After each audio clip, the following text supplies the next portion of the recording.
Fl-esortazzjoni apostolika tiegħu Gaudete et Exsultate dwar is-sejħa universali għall-qdusija fil-ħajja tal-lum, il-Papa Franġisku jgħid li l-qdusija hija l-isbaħ wiċċ tal-Knisja, espressjoni li għal uħud tista' tistona.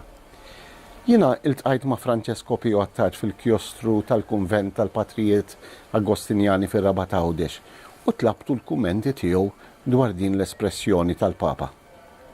Fit-19 ta' Marzu 2018, festa ta' San Giuseppe, il-Papa Franġisku tagħna dokument sabiħ ħafna dwar il-qdusija, is-sejħa il-poplu Nisrani ma' lill-bniedem sabiex jimxi lejn il-qdusija.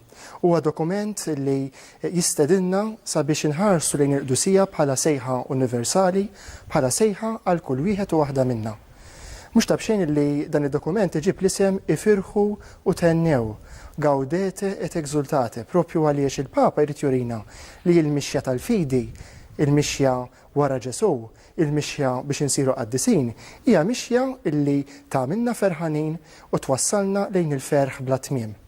Propju fil-fatt fil-qalba ta' dan id-dokument hemm il-beatitudnijiet, dawk il-kelmiet sbieħ mid-diskors tal-muntanja illi Ġesu qal lid-dixxiepli tiegħu biex jurihom li minkejja d-diffikultajiet li se jħabtu wiċċhom magħhom b'mod inevitabbli, però s-sejħa qdusija hija verament sejħa għallena veru illi ma jitteħed lilniex.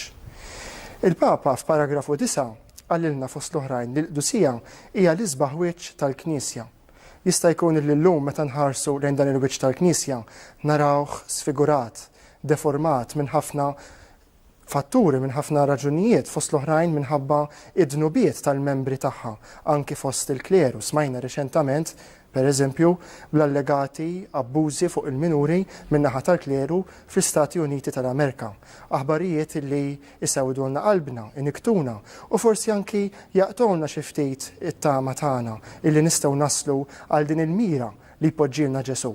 Però tibqa' ċara quddiem għajnejna s-sejħa tal-mulej kunu perfetti, jiġifieri kunu qaddisin bħalma perfett, bħalma qaddis huwa missierkom tas-sema. U tassew il-mixja tagħna tibqa' lejn il-qdusija għaliex il-fundatur tal-Knisja huwa Ġesu Kristu, il-qaddis tal-qaddisin.